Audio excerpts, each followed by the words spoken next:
Alors, j'ai fait l'atelier de Claude Lapointe qui était aux Arts décoratifs de Strasbourg. Donc c'est un atelier qui était un peu moitié BD, moitié illustration pour enfants. Donc je suis arrivé dans un monde un peu attiré par la jeunesse. Et puis j'ai travaillé très vite dans des collections chez Delcourt, des collections jeunesse. Il y avait une très belle collection à l'époque avec plein de gens hyper sympas et surtout des graphismes assez différents.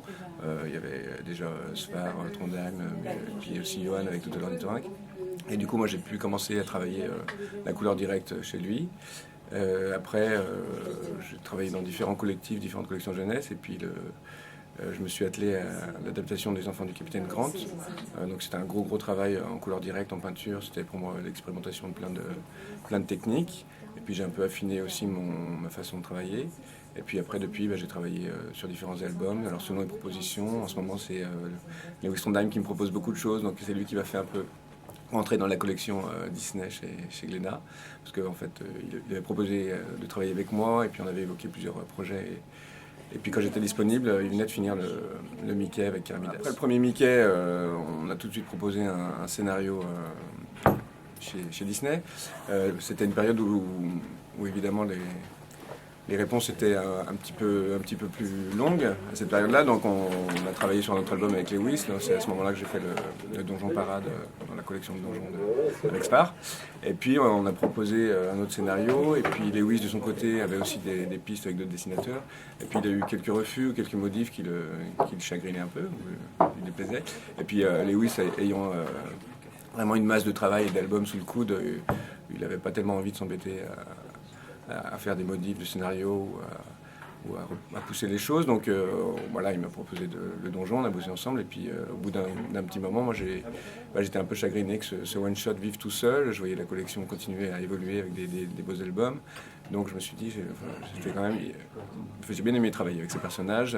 Comme ils sont assez simples et assez graphiques, ça me permettait vraiment de pousser un peu plus la lumière et puis les décors. Et donc voilà, j'ai demandé à Lewis si ça ne l'embêtait pas que je propose moi-même une histoire. Et puis ça ne l'embêtait pas du tout, évidemment. Le cadre était déjà là, j'avais envie de garder le même univers, les références au court-métrage des années 35, les références aussi au cinéma un peu d'aventure et d'horreur. Le premier album, c'était très Tim Burton, un peu maison de l'horreur, avec tous les codes un petit peu classiques, amusants. Et là, je voulais me tourner vers plus aventure, plus l'extérieur. Et du coup, les codes sont venus assez vite. C'était Indiana Jones ou King Kong, voilà, des codes de l'aventure, des choses comme ça.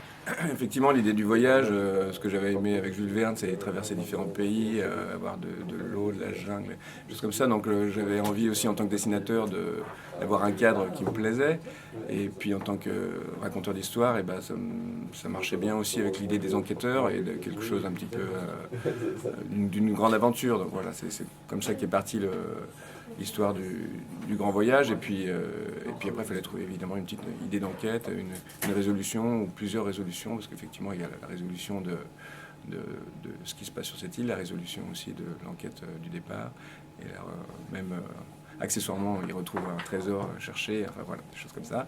Et puis, c'est vrai que moi, quand je l'ai imaginé, je le voyais en animation, en fait, dans ma tête.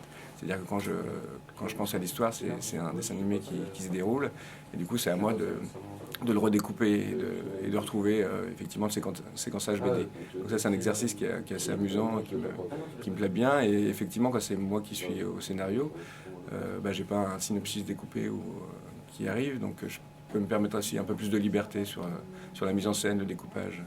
Ah c'est Mickey. Mickey, c'est presque celui qui a le plus changé des trois, même s'ils ont tous évolué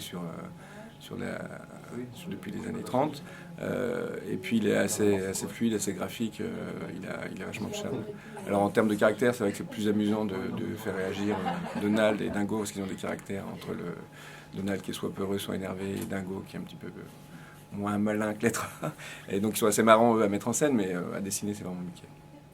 En fait oui, j'y réfléchis. C'est vrai qu'il y avait mon éditeur avait été assez enthousiaste quand à la sortie à Saint-Malo, et donc il m'avait proposé ça, donc du coup c'est dans un coin de ma tête. C'est vrai que la collection a beaucoup changé. Est-ce que c'est que des one-shots, est-ce qu'il y en a des deuxièmes déjà, et puis est-ce qu'il y a des troisièmes? Il y a eu un espèce de flou qui a fait que moi je suis reparti sur autre chose, toujours avec Trondheim, qui arrête pas de me proposer des trucs amusants. Et du coup, avec l'enthousiasme et l'idée qui a trotté dans ma tête, oui, ça m'a donné envie d'en faire un troisième dans un univers encore différent.